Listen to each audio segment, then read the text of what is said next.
bonsoir chers abonnés. Comme je disais dans la vidéo précédente, nous allons voir comment faire notre charpente métallique.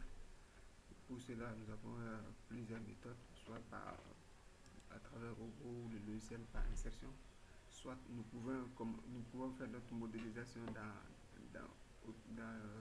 étude d'un portique spatial ou étude d'un treillis spatial ou par insertion, par étude d'un portique plan. C'est-à-dire qu'on a ces choix, ou aussi on peut faire par étude d'insertion paramétrique.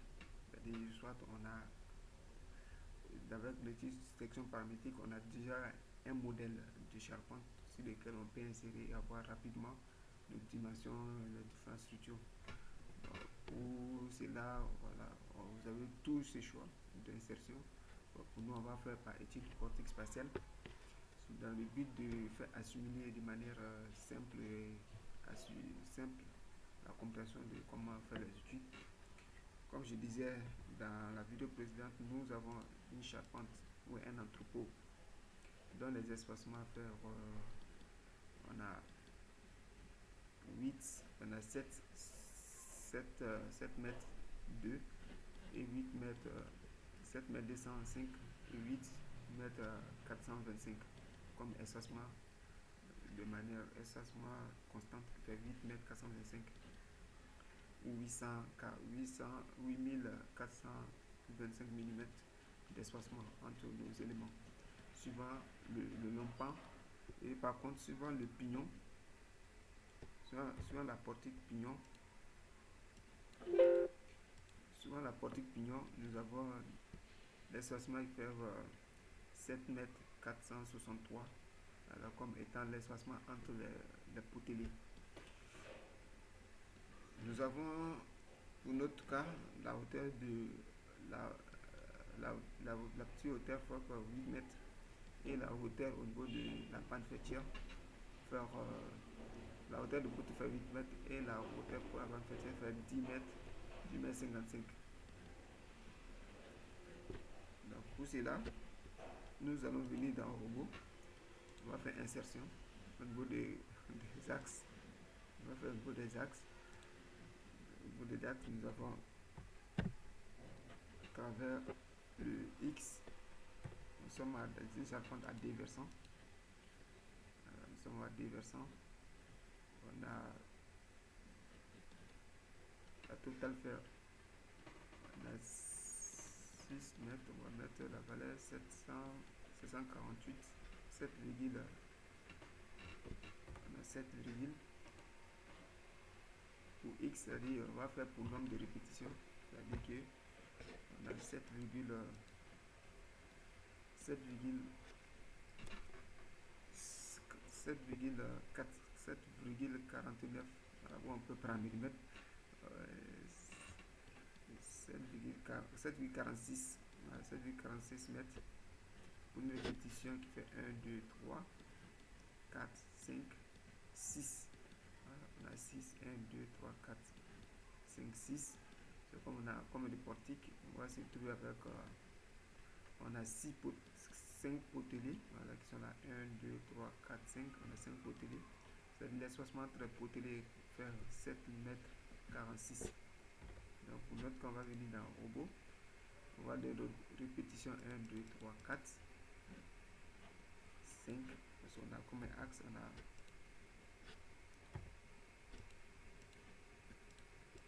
on a deux axes. 1 à 7, c'est-à-dire on a 7 axes. Ce qui veut dire 7, on a 6 espacements. Qui fait 7,46. 7,46. Donc on a, ça c'est l'espacement. Donc quand on met 6 espacements, c'est que on a 7 fils de potelets, ou 7 fils de poteaux suivant le pignon, que ce soit le poteau et les potelets, d'espacement qui fait 6. Donc quand je mets, on a en total 46 mètres, 44 mètres, 44 mètres 76. Donc on va vérifier. Voilà.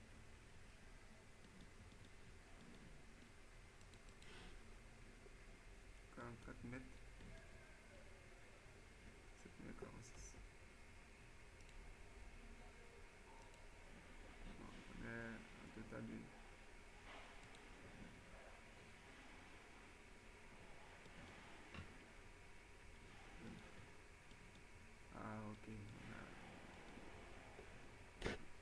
44 mètres, c'est bon. On va prendre avec l'espacement constant de 44 mètres. Voilà. Donc, suivant le Z, on a 8 mètres. Donc, on a 8. On a 0. Après, on a 8 mètres. Après 8 mètres, on a un total 10 mètres. 10 mètres 55.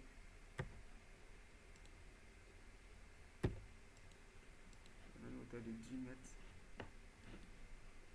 10 mètres 55. On a 10 mètres 55. On fait entrer la valeur. On met ça.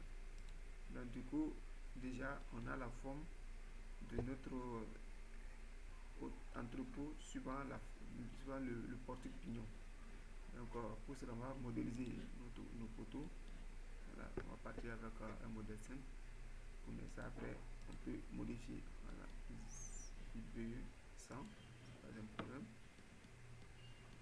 Soit on peut mettre la valeur IPE 100 aussi, et on trouve le centre, on met notre élément.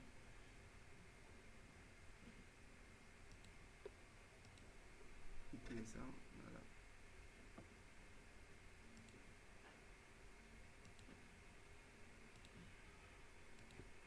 Donc on a la forme de notre élément, notre charpente métallique qui est là. Donc ce que nous allons faire, comme je disais dans les vidéos précédentes, on va essayer tout d'abord de donner, de calculer les éléments d'un seul portique. Après, on va modéliser pour faire la modélisation 3D de l'ensemble. L'objectif, c'est d'avoir une idée très vite sur la section de nos différents éléments, que ce soit le poteau et notre arbre électrique, qui sont aussi les PRS, les poteaux en PRS et les poteaux en arbre électrique. Donc on va modéliser, on va commencer à mettre nos charges. Bon, pour l'instant, je vais enregistrer le projet.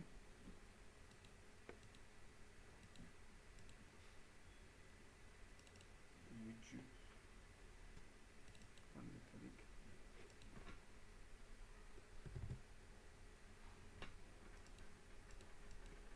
On va mettre juste entrepôt.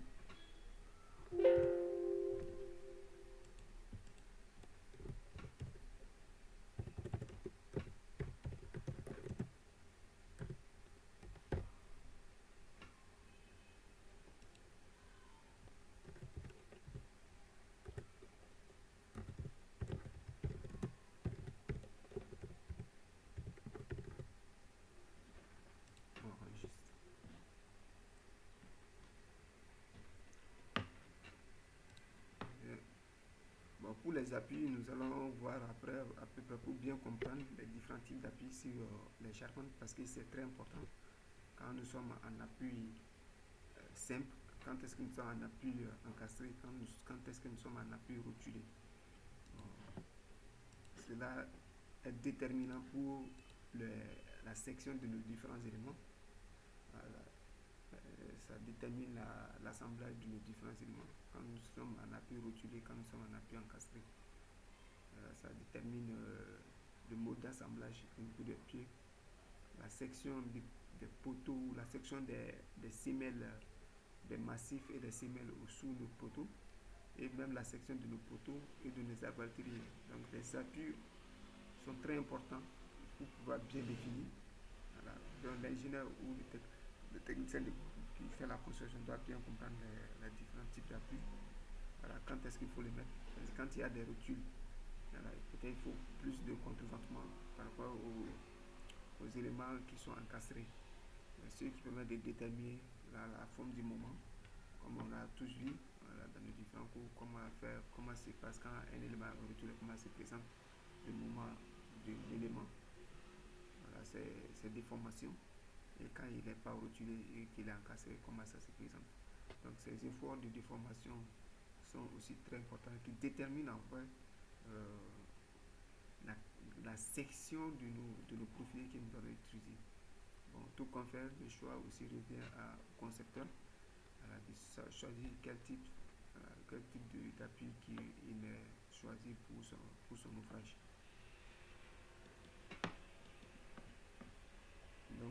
va revenir dans cas de charge. On va définir un cas de charge nous-mêmes. Voilà. Comme je disais, voilà, nous on a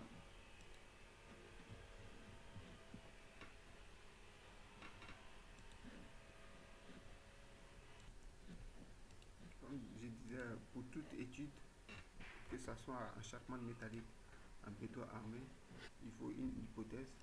Bon, au départ, nous on a déjà une hypothèse qu'on a déjà établie. Voilà. Nous on a une charge d'entretien de 50 Newton par mètre carré. On a une charge de pluie climatique qui fait 12,50 Newton par mètre carré. On a le poids des bacs à 6 Newton. Le vent est 22 mètres par seconde. Donc on a déjà nos hypothèses. Pour l'instant, on va mettre le charge avec le poids propre. Le poids propre, on va mettre. Après le poids propre, on a la charge d'exploitation. Voilà.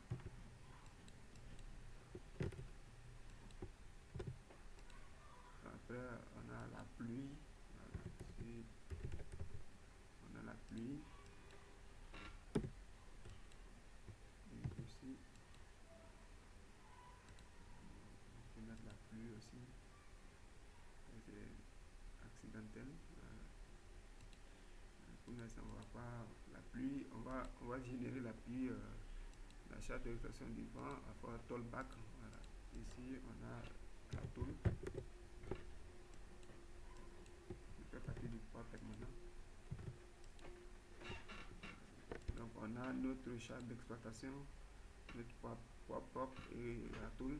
On va partir avec cette base pour l'instant. Et après, quand on va partir dans la génération des charges climatiques, nous allons voir comment générer cette charge climatique sur les différents éléments. Donc,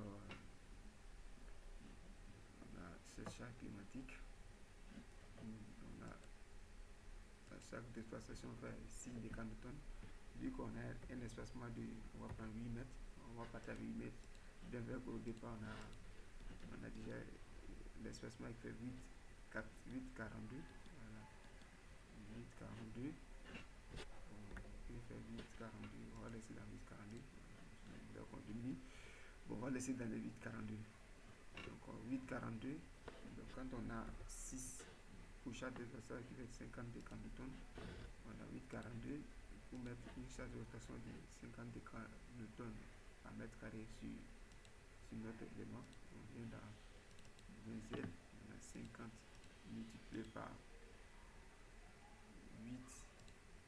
8,42. Voilà. 52 à 8,42. On va à 50 par 8,42. On a moins 400 et quelques. On a moins 400 et quelques décanewtons qui descendent sur notre poids qui descendent sur notre. Ah, désolé. Bon, j'ai oublié de changer l'unité. Il faut changer au préalable. Voilà. Il faut changer au préalable la norme de conception, l'unité. Voilà, il faut tout changer. Décanewtons. Voilà. La norme de conception, on va travailler avec Eurocode. Comme je disais, CM66 Eurocode. Donc, vous pouvez choisir Eurocode France. Quand vous rentrez, voilà toutes les normes qui correspondent à Eurocode Europe. Voilà. Vous pouvez venir dans normes, je cherche Eurocode. Notre étude va se faire en Eurocode. Comme je disais, dans l'hypothèse, on a déjà tout est déjà défini dans l'hypothèse de base. Eurocode 3. Eurocode 3. Norme d'assemblage. Voilà, Eurocode 3.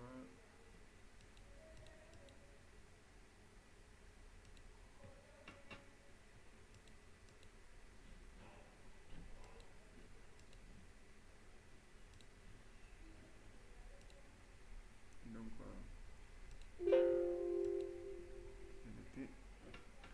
l'unité est changée à décanewtons. On doit changer la charge, la valeur de notre charge. Voilà, on va cliquer sur la charge. va venir, on va faire 400 décannotons. Il me dit d'échanger pour toutes les barres. Déjà ici, soit uniquement sélectionner par élément ou les objets de la liste des charges. Je vais mettre la valeur. Donc déjà, c'est changé. Donc on revient, après ça, on va mettre la charge. On va appliquer la charge de notre toolback. Voilà. C'est une charge du toolback qui fait 6. On a 6 fois 8, 42. Ça fait 52. On ajoute, on applique. Donc on a aussi la charge de notre toolback. Soit, comme je dis, soit on peut ajouter la charge du vent de manière manuelle. De manière manuelle, on peut ajouter la charge du vent. Donc on ajoute la charge du vent qui arrive de manière manuelle. Mais vu que aussi on doit régénérer, parce qu'après la modélisation et le calcul de l'addition des charges qui arrivent, nous devons revérifier réellement nos éléments de structure. Voilà, nous devons revérifier réellement nos éléments de structure. Donc soit on peut mettre notre charge du vent de manière manuelle, donc on va appliquer les vents suivant l'ensemble des éléments. On considère que notre élément est complètement fermé pour l'instant. Voilà, parce que on croit que l'élément est complètement fermé, on va appliquer notre vent sur l'ensemble des éléments. Donc on va appliquer le vent. Après, on peut effacer pour régénérer de manière automatique la force de notre vent. Ça, l'objectif, c'est d'avoir l'idée le plus rapidement possible sur la section de nos différents éléments après modélisation. Comme je disais, on a un vent qui fait une vitesse de 22 décannotons par mètre carré. Voilà. On va juste vérifier la force de notre vent. Par exemple, si je viens et que je dis que j'ai un vent qui fait 22, qui a une vitesse de 22 décannotons par mètre carré.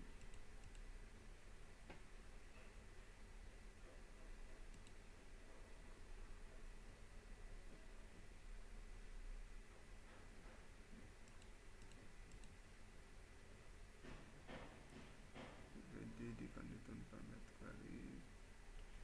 Bon, on va changer la norme de neige.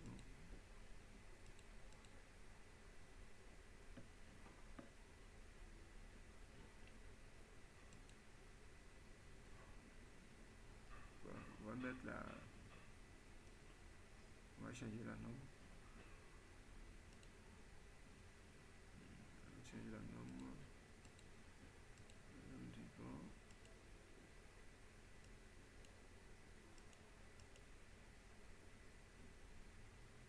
Pondération ici, on va changer, on va prendre Eurocode. On va mettre tout en Eurocode. On va mettre en Eurocode. Et comme je disais, même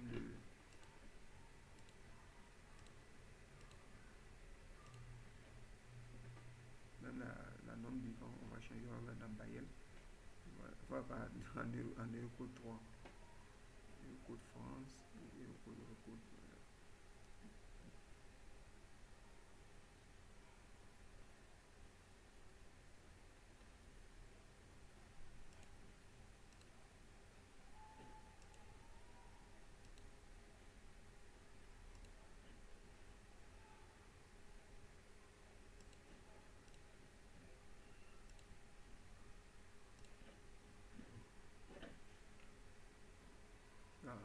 Bon, on va appliquer, comme je disais dans notre formation, que nos formations s'arrêtent à 10 minutes au maximum. Bon, on a déjà dépassé 10 minutes. Et on va arrêter la vidéo dans cette partie. Donc, on va continuer dans la seconde partie. Merci bien.